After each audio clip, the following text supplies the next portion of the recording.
Hello my friends, wishing you all are doing good. Today we will take a use case. In that use case, what we'll do, we'll convert JSON message into an XML message. Uh, let's take a scenario where client is sending, or we can say the source system is sending a JSON message, and our backend system or the destination system can't handle the JSON message, and he expecting the message shall be in the form of XML. So what we'll do, we'll use multi-protocol gateway, and we will use XSLT, and with the help of XSLT we'll convert JSON message into XML message. So for this lab, I'll use a input as we have one record of employee. He has employee ID, employee name, and employee address. And address and output would be like that: message, header, body, employee list, employee ID and name, address. We can change the tags name as per our requirement. Just for this uh, lab, I'll create this XML message like that. But as per our requirement, we can have the different kind of JSON message, and the output can be of different kind of tags having. So we can change as per our requirement. Till now I didn't make any video on the multi-protocol gateway, so I'll create one multi-protocol gateway, and we will use some basic concept of multi-protocol gateway, and we'll create this transformation. So basically the main difference between multi-protocol gateway and the web service proxy is, in the multi-protocol gateway we can handle message type of JSON, but in web service proxy we can't handle a JSON message. Means in the UI it gives you the functionality. You can select the JSON message in request and response both. So let's start the exercise. So let me log in first.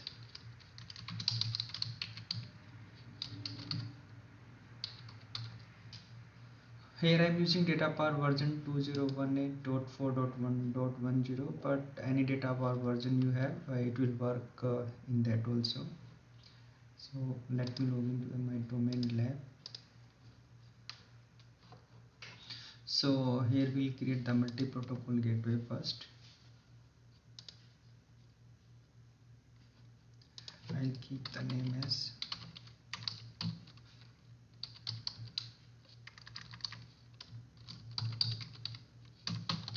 transform. Here you can mention the summary if you want to mention something, that for which purpose you want to use the multi-protocol gateway. For you can just mention for transport purposes.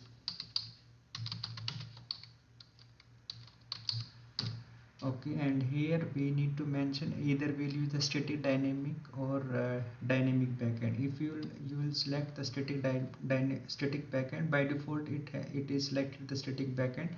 So here you need to mention the backend system URL. But if you want to use the dynamic backend system, automatically this option will be gone like this. So here dynamic backend system we will use if let's say for dev, UAT and production we have different URL, destination backend URL, and we are selecting that backend URL from our configuration file. So in that case we'll use the dynamic backend. So for this lab I don't have any backend system, so I'll use the dynamic backend system. And how we can skip the dynamic backend system, I'll show that one. Okay, so here if here we need to create the multi-protocol gateway policy, and here we'll use the XML manager. Default XML manager we'll use here, and here we'll create a front side handler. We'll create here front side handler is a handler, or we can say we'll mention the port number here, so where on which port this API will be accessible, either HTTP, HTTPS. So many different kinds of handlers we can create here if whenever as per our requirements we can create different kind of front end handler here. So after that we have here SSL client type that I have already covered in my SSL videos. So for more details you can refer those videos. Here as I told you that in the UI we'll get the option of request type. Here the JSON we can see, but in web service proxy this option is not available. So here in this case, in our case, the request type would be the JSON, so we'll select JSON, and the response type would be XML, so we'll select XML here. Whenever I'll create video as per the use cases, I'll go on through all these steps. So for this video let's create a first multi-protocol gateway policy. Okay, so to create that one we'll click here and we'll mention here policy name,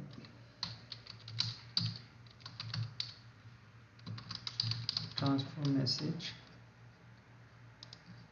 Okay, then here already I covered all those things when I created web service proxy videos. Here we need to mention which direction our message will go. So for this case we have client to server. Okay, and here we create the new role we'll create here, request. Okay, so here we can see this role. For this one we need to create a rule, matching rule. Okay, so we'll create a match rule here.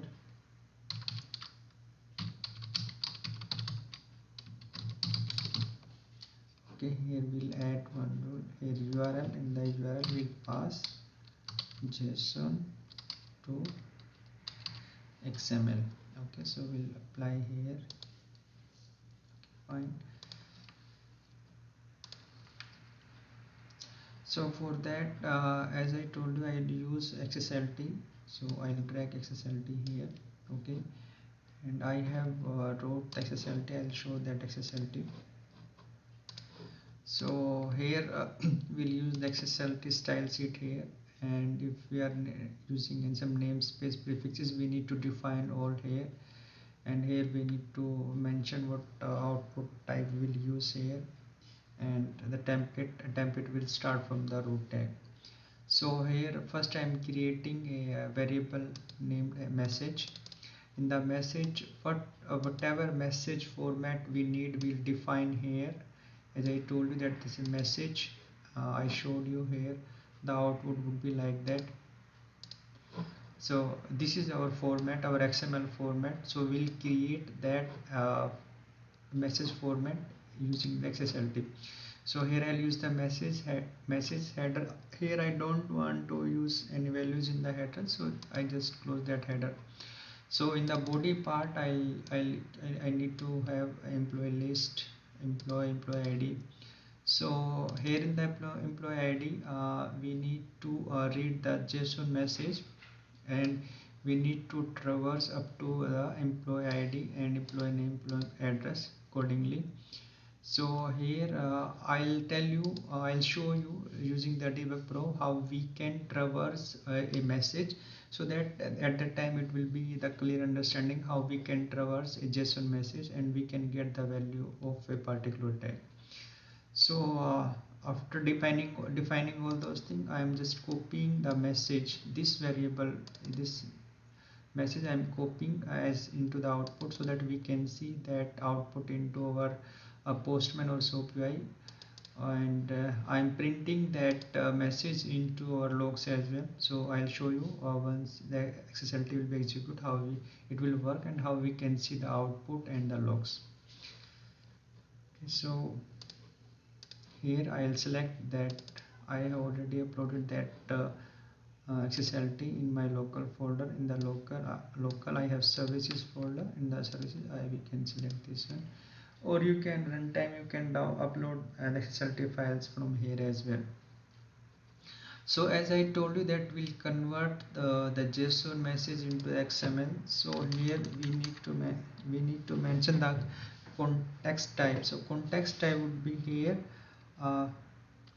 2 time underscore Then we need to mention JSON H, JSON X.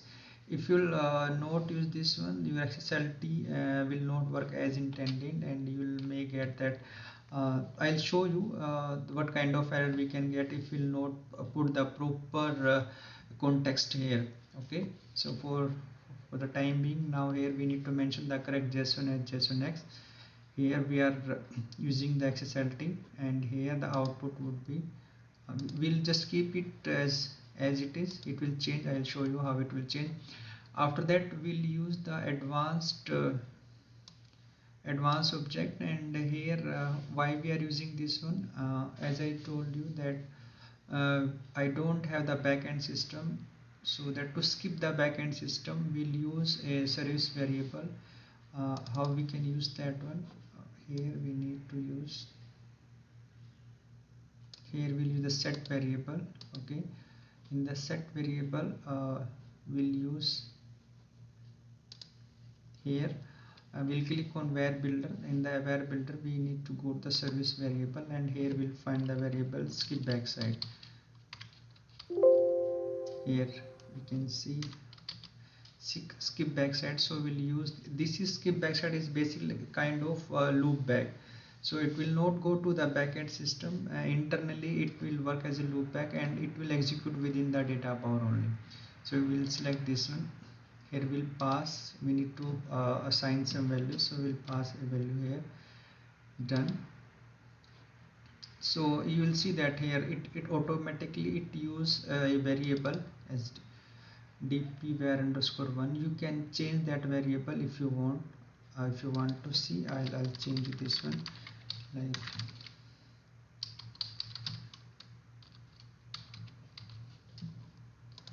okay. Then here we need to let's see, it will change client message.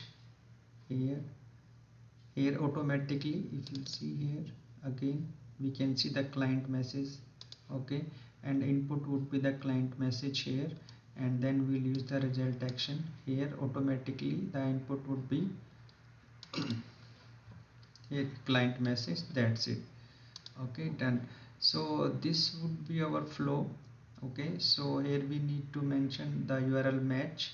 You can put star, or if you have the multiple rules here, so we can distinguish the rule by the URL match. Okay, so like for JSON to XML, and in the same flow if we are using, we want to use XML to JSON, so we'll create one more URL match and we can use that one. So here is our XSLT file, and here is our variable, set variable we are using to skip the backside connection, and this is our result action. So this policy is created. We'll click on apply policy and we'll close window. We'll go back to here. Our policy is created. Now we need to create a front side handler. So for that I'm using HTTP handler here. Okay, so I mention here HTTP. It's a multi-protocol gateway, and type is HTTP, and the port number is 3010. Sorry, I'll use this one, and I'll mention here 3010. Okay, and here is, I'm mentioning a port number because if one service have multiple handlers, so that by seeing this handler name we can come to know which port we are using for that handler. Okay, so if we have multiple, just we don't need to go inside the protocol handler. Simply we can see here, by seeing here we will come to know that which port we are using this one. Okay, so we'll not touch RSL client profile as of now, and for request type to be JSON, and response will be the XML. Okay, so I'll click on apply.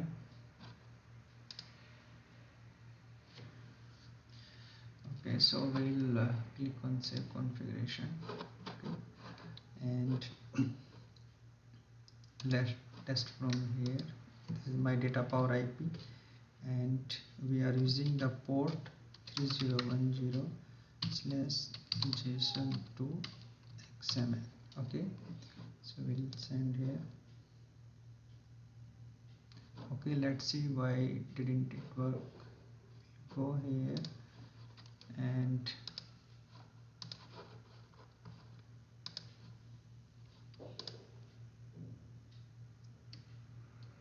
okay, 3010 port is it's someone using this port already, so we'll check.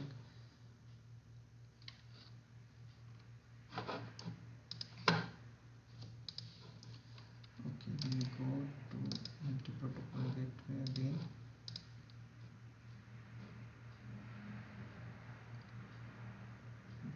Oh, it's gone completely, I think.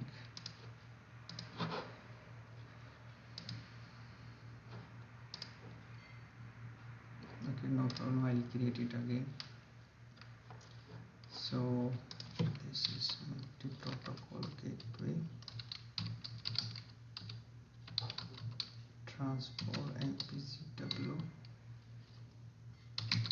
message. Okay,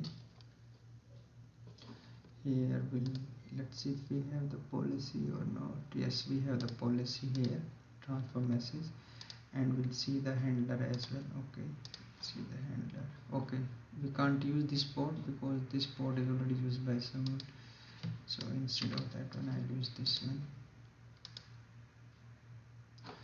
Or I'll do one thing, I'll create a new handler. Okay,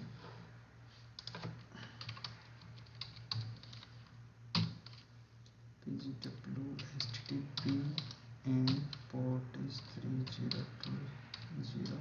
Okay, and here we need to mention 3020 the port number and the message get here like policies here. Request type would be the JSON and response would be the XML message. Okay, and the backend would be the dynamic. Okay, fine, still someone is using this one. Okay, let's try.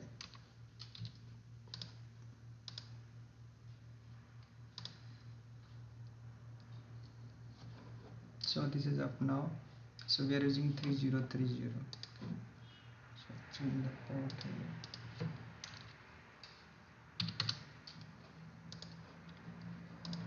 Okay, and we'll save this configuration.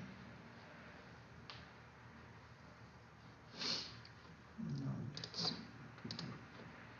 Okay, so here we got we didn't get the values, we got the tags only. Whatever we mentioned in the message, we just got the tags, and extra prefix we got here, namespace prefix we got here, so we'll remove this one. So how we'll do this one, first let me enable the probe. Okay, and I'll show you how we can traverse and what is missed for that. Okay, so let's go. We can enable the probe by two ways. Either we can click here, show probe, and we can enable from here. Another way is we'll go to the control panel and it's like the troubleshooting. Here we can go and we can select a multi-protocol gateway web service proxy. So we are using this one, so we'll click on add probe, and by clicking here we can see. Fine, so let's run from here. So we'll go back here and as we got see here our input is underscore JSON at JSONX. So we can see here JSON object. Okay, JSON object and the name. So what we did here in our XSML. So here we need to mention the local name. It will traverse from the root. Okay, then it will find the object local name as object. So this is our object. Okay, object. After that it will check the string.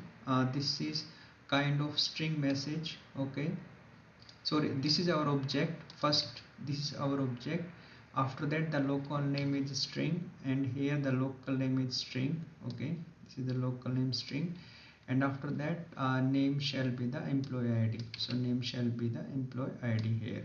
So let me repeat again how it will traverse. It will start from the root. Okay, and first it will find the local name. equal to object. Okay, so local name, it will traverse from the root and it will find the local name as the object. Okay, after then it will check the local name as a string, and here is the local name as a string. Okay, and then the name should be the employee ID, and it will search for the employee ID. So by this way we will able to get the employee ID. But what mistake we did here, we missed this object. Okay, so this, as I told you, that will traverse from the root, so we need to mention this root as well, this root tag as well. So what we'll do, we'll copy here and we'll paste it again here. Okay, so we'll do in each and every one. We missed one. Okay, fine. And like for employee name, what it will do, it will select, it will start from here object, then object again, then the string, and it will search for the employee name, similar with the employee address. Okay, so let me, and as I told you that we are getting extra prefix here, so we'll remove this one. How, what we'll do, here is the omit XML declaration. Here in the exclude result prefix. Okay, so here we have exclude the DP. So now what we'll do here, we'll remove that one also. So env. Okay, so let's save this.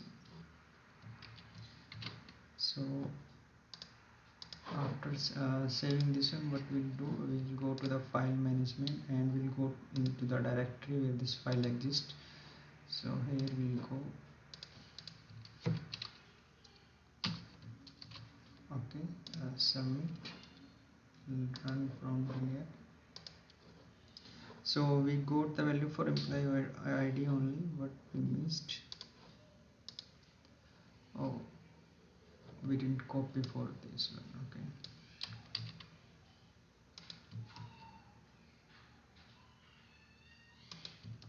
okay, we'll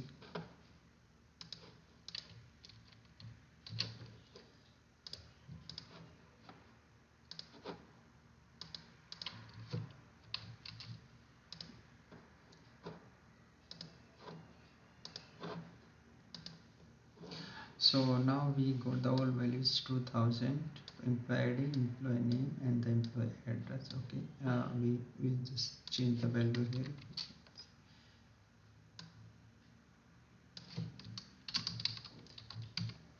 And the countries.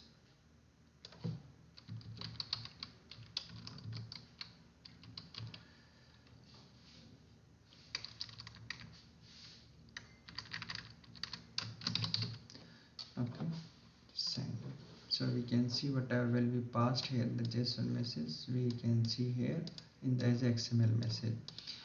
So this is one more thing I will see here also. Refresh. So here we can see that this is our JSON message.